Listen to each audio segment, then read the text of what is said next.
News channel में आपका अभिनंदन। आज का चर्चा का विषय साथियों, बाबा साहब की वो बात जो 100 साल पहले दलित नेता समझ गए थे, 100 साल पहले, और बाबा साहब की वो बात जो 1921 में सारे दलित नेता समझ गए थे, क्योंकि वो समझदार थे, पढ़े लिखे और समझदार थे। और 100 साल बाद आज 2021 में बाबा साहब की बात, खसीराम साहब की बात, वो बात ये इन्हें नहीं आज तक समझ नहीं आती। बड़ी शर्म की बात है। वो कौन सी बात साथियों? बात मैं आपको 100 साल पहले ले जाता हूं, 1921 की बात, और उससे पहले तो 1917 से 18, 19 बाबा साहब जैसे ही 2018, 19 में जब बाबा साहब लंदन से पढ़ के आते हैं और वो दलितों डिप्रेस्ड क्लास की बात करते हैं, तो उनकी बात समझ में आती है खटाक से। 2-3 साल में इतनी भारी बात उनकी समझ में आई। उनकी बात समझ में आई सबसे पहले पेरियार रामास्वामी नायकर जी को। उनकी बात समझ में आई साहू जी महाराज को। उनकी बात जो दक्षिण भारत, तमिलनाडु में समझ में आ गई, जो हिंदी नहीं जानते थे। आजकल के तो सारे नेता हिंदी जानते और हिंदी में भी बाबा साहब की बात नहीं समझते। कांशीराम साहब की बात हिंदी में नहीं समझते। वो तमिलनाडु में तो हिंदी है ही नहीं, वहां तो इंग्लिश है। समझ गए पेरियार साहब। पेरियार साहब ने कहा क्या?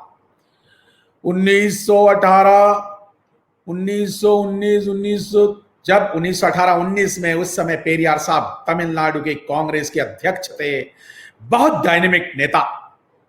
उन्होंने कहा छुआछूत हटाओ। गांधी झूठी लिप सर्विस देते थे। कांग्रेस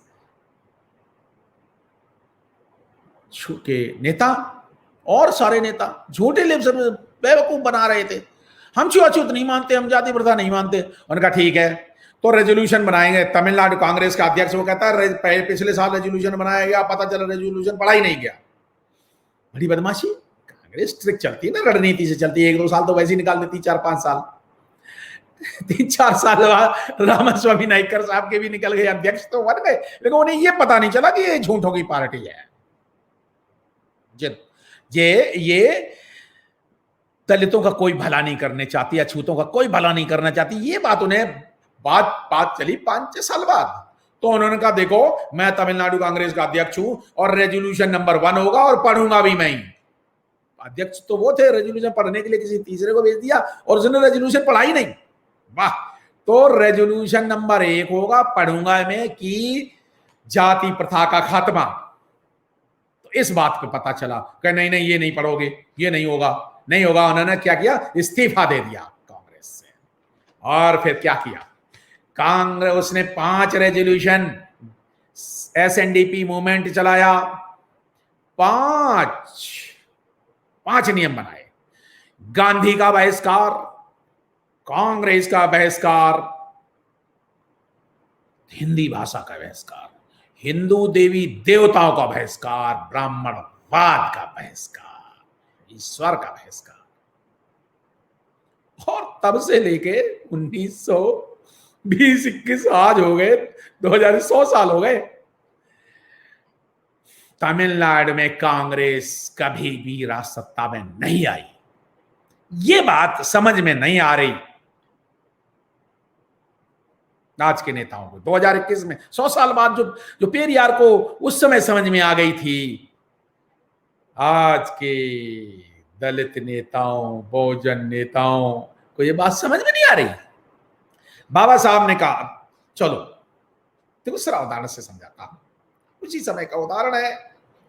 स्वामी क्षमानंद और अछूतानंद को पंजाब में पंजाबी, हिंदी पंजाबी, दिल्ली और उत्तर प्रदेश में स्वामी क्षमानंद अछूतानंद को वही बात समझ में आ गई। बताएं 1935 में क्या हुआ? इलेक्शन हुआ, 15 सीटें थी आधर्मी लोगों की, 15 पे चुनाव लड़े और 13 पे जीते। पंजाब की बात बता रहा हूं, वहां भी कांग्रेस का बहिष्कार हुआ। क्यों? बाबा साहब कहते थे, किताब लिखी बाबा साहब ने बाद में कि कांग्रेस और गांधी ने अछूतों के साथ क्या किया। पढ़ लो ना, तुम नहीं पढ़े हो ना, पढ़ो ना, अप्लाई करो ना। पढ़ भी लिए हो, पढ़ लिए, बाबा साहब की 22 प्रतिज्ञा पढ़ लिए, मानते नहीं, क्या फायदा? अगर बाबा साहब ने कहा भैया बुद्ध के रास्ते में जा रहा हूं, जान लिया, माना नहीं, 22 प्रतिज्ञा पढ़ ली, मानी नहीं, क्या फायदा? बाबा साहब ने कहा, बाबा साहब ने कहा Congress is burning house, Congress जलता हुआ घर है। बाबा साहब अम्बेडकर का सेंटेंस है, मैं कुछ नहीं अपना बोल रहा। कांग्रेस के 54 के मेंबर नहीं बनना, कांग्रेस जलता हुआ घर है और ऐसा जहाज है जो इसमें बैठेगा वो डूब जाएगा, ध्वस्त हो जाएगा। फिर भी बात समझ में नहीं आई। स्वामी क्षमानंद और अछूतानंद की बात तो मैं समझ में नहीं आई, उत्तर भारत के पंजाब के लोगों को समझ में आ गई थी। पंजाब के लोगों को 100 साल पहले बात समझ में आई, बाबू मंगूराम मंगोवालिया की बात समझ में आई, स्वामी क्षमानंद अछूतानंद की बात समझ में आई, और वो सत्ता में उस समय राजसत्ता में आए। आज समझ में नहीं आ रही, नहीं आ रही। चलो तीसरा एग्जाम्पल और लेते हैं, आइए उत्तर पूर्वी भारत में चलते हैं, बंगाल में। बंगाल में मान्यवर 1939-40 के दौरान में जोगेंद्रनाथ मंडल, जो समय 42 में शेड्यूल कास्ट से बनाया बाबा साहब ने, शेड्यूल कास्ट फेडरेशन के अध्यक्ष हैं, कांग्रेस पार्टी का झाड़ू मारते हैं। वो भी कांग्रेस में पहले ज्वाइन किए थे, झाड़ू मारते हैं। कौन? जोगेंद्रनाथ मंडल, वकील है, पढ़ा लिखा है, अप्लाई करते हैं, नॉलेज को अप्लाई करते हैं जमीन पे, और फिर जमीन पे पढ़ाते अकेले नहीं, जय भीम नहीं करते, वो वहीं से पहले मेंबर बनते हैं, वहां के एमएलए बनते हैं, वहां की विधानसभा में जाते हैं, मंत्री बनते हैं, और बाबा साहब के पद चिन्हों पर चढ़ के कांग्रेस का बहिष्कार करते हैं। और बाबा साहब अम्बेडकर को, जो खुद नहीं लड़े और जीत पा रहे थे, कांग्रेस के बहिष्कार की वजह, कांग्रेस इतना बाबा साहब के पीछे पड़ी, जीतने नहीं दे रहे थे, बाबा साहब जीतने नहीं दिया, तो जोगेंद्रनाथ मंडल ने बंगाल में आकर के, बाबा साहब कहते मैं तो बंगाली जानता नहीं। साथियों,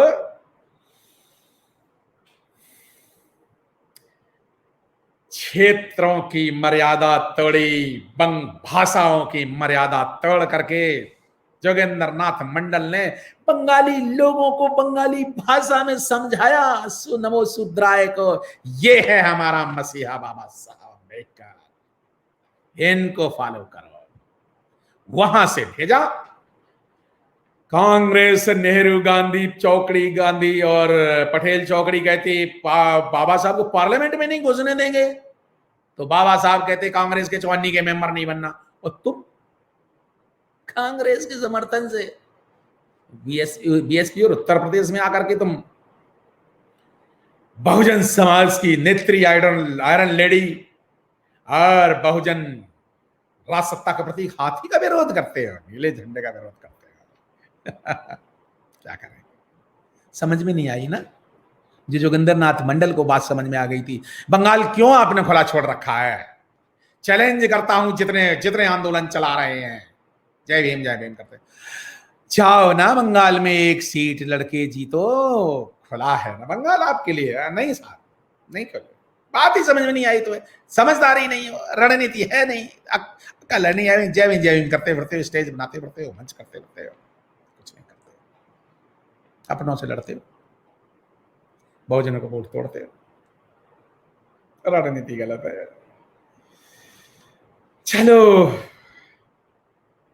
मैंने तो इतने सारे उदाहरण दे दिए, आज 100 साल बाद भी तुम उस मरणासन्न कांग्रेस जो भारत से उखड़ चुकी है, हालांकि उखाड़ा जो एक मनुवादी पार्टी ने दूसरी मनुवादी पार्टी को उखाड़ डाला, क्योंकि एक छुपे हुए दुश्मन, एक खुले हुए दुश्मन, एक नागनाथ एक सामनाथ। तो जब कांग्रेस को उखाड़ डाला है दुश्मन पार्टियों ने, तो तुम उन्हें पता चला हवा पानी दे रहे हो, वाह दे दो हवा पानी। तो अब देख लो ना कि तुम बहुजन समाज के साथ गद्दारी कर रहे हो, बहुजन समाज को धोखा दे रहे हो।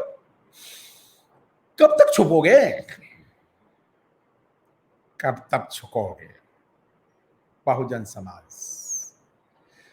समझदार है, इन लोगों को बेवकूफ कब तक बनाते रहोगे? ऐसा मत करो यार, नहीं करो, गलत बात है। स्वतंत्र हो, मैं जानता हूं तुम बहुत समझदार हो, मैं जानता हूं इंटेलेक्चुअल्स हो, विषयों की एनालिसिस करते हो, लेकिन क्या करूं ऐसे ज्ञान का? ज्ञान का होना एक बात है, ज्ञान को दूसरों में बांटना दूसरी बात है। यहां तक तो बड़ी अच्छी बात कर रहे हो आप, जगा रहे हो समाज को, इसके लिए अभिनंदन आप सभी का, क्योंकि बहुजन जागरण कर रहे हो, मैं आपका अभिनंदन करता हूं। लेकिन ज्ञान का अप्लाई करना तीसरी बात है। बाबा साहब बुद्ध, फूले, अंबेडकर, काशीराम साहब के ज्ञान को अप्लाई करना तीसरी बात है, और अप्लाई करके परिणाम लाना, जनता का जीवन बदलना चौथी बात है। क्यों भाई अप्लाई करने में झिझकते हो? मेरा एक आपसे अनुरोध है, अप्लाई करो, जीतो, पार्लियामेंट में जाओ, 5 साल वहां बैठो, करके दिखाओ, अपने कर्मों से कुछ करके दिखाओ। जैसे मायावती जी ने, बहन जी ने एक्सप्रेस वे बनाए, गौतम बुद्धा यूनिवर्सिटी बनाई, हजारों लाखों योजनाएं चलाई, कितनी गिनाऊं, 7 लाख लोगों को 7 लाख बीघा जमीन दी, लाखों 3 लाख से ज्यादा लोगों को, 1 लाख से ज्यादा वाल्मीकियों को नौकरी दी, 5,400 से ज्यादा, 5,400 से ज्यादा गांव में अंबेडकर ग्राम सड़क योजना बना करके गांव फिट कर दिए। तुम विरोध किस बात के करते हो यार? क्या ठीक नहीं है ये काम? ठीक नहीं है क्या? तुम्हें अच्छी नहीं लगती यमुना एक्सप्रेस वे? तुम्हें अच्छा नहीं लगती गौतम बुद्धा यूनिवर्सिटी, जो भारत की IIT खड़गपुर के बाद सबसे ज्यादा एकड़ में, 550 एकड़ में बनी हुई यूनिवर्सिटी, तुम्हें अच्छा नहीं लगती? साथियों, बहुजन लोग जानते हैं इंसान की पहचान उसके द्वारा किए गए कार्यों से होती है। तुम अपना कार्य करो ना, नहीं करोगे, मेहनत लगती है ना। अरे छोटा सा स्टेट ले लो यार, दिल्ली ले लो, मनुवादी पार्टी आप बैठी, तो झाड़ू वाल्मीकियों की झाड़ू का निशान बना के सत्ता में आ गई। अरे वो भी तो पढ़ाई लगाई, एक अफसर है, 5 साल IRS, एक अफसर ने एक पूरी सत्ता में आ गया, और तुम लोग तो, तुम्हारे साथ तो 100 अफसर हैं। नहीं करोगे, क्यों नहीं करोगे? आप में आत्मविश्वास नहीं है, आप करना ही नहीं चाहते, क्योंकि आप तो गुलामी करना चाहते हैं, आप झूठ है बात करते हैं। तो फर्क क्या रहा है कि मोदी ने झूठ बोल के 15 लाख लिए, और आप झूठ बोल के जागरण कर रहे हो? परिणाम दिखाइए। कुछ 10 साल से काम कर रहे हो, 15 साल से काम कर रहे हो, कर क्या रहे हो? कोई भी आंदोलन जो 14 से 15 साल में कोई भी आंदोलन, दुनिया का कोई भी आंदोलन परिणाम दिखाता है, और ऐसे लोग जो 15 साल में परिणाम नहीं दिखा सकते हैं, तो या तो उन नेतृत्व करने वालों की दिशा ठीक नहीं है, डायरेक्शन इज रॉन्ग, या नीति ठीक नहीं है, पॉलिसी इज रॉन्ग, या फिर नियत ठीक नहीं है, या तो फिर चोरी कर रहे हैं, धोखा दे रहे हैं, नियत ठीक नहीं है। तो अगर नियत ठीक नहीं है, तो बुद्ध का जानो मनोपमंग धम्म मनो सेट्टा मनोमया मनसा जा पतथेनि भाषति वा करोति वा ततो दुखम मनवेति चक्को वा वैतो। अगर नियत ठीक नहीं है, बुरी नियत से पार्टी बनाई है, जनता को धोखा देने के लिए पार्टी बनाई है, और बहुजन की बात करके जय भीम, तो बुरी नियत से किए गए, बुरे मन से किए गए परिणाम हमेशा बुरे होते हैं और जनता उन पे सम्मान नहीं देती। अच्छे मन से काम करो, सब लोग मिलजुल के लड़ो ना, लड़ो, स्टेट बांट लो ना, नहीं कर लो ना, कठिन कार्य है, करिए। मुझे लगता है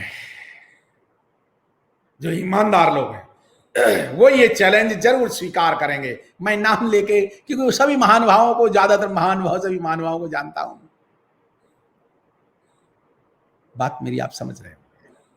चैलेंज स्वीकार करो ना, स्वीकार करो, स्वीकार करो, राज सत्ता में जाओ, मालिक बनो। सत्ता, पॉलिटिकल की इज द मास्टर की। बाबा साहब से बड़े ज्ञानी नहीं हो गए हो तो राज सत्ता की चाबी ले लो।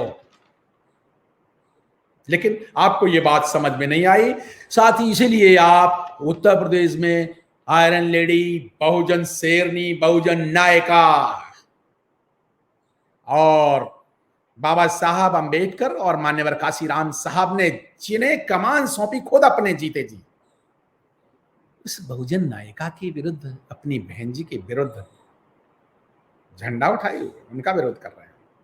शर्म आनी चाहिए। फिर भी आपका कल्याण हो, आपका मंगल हो।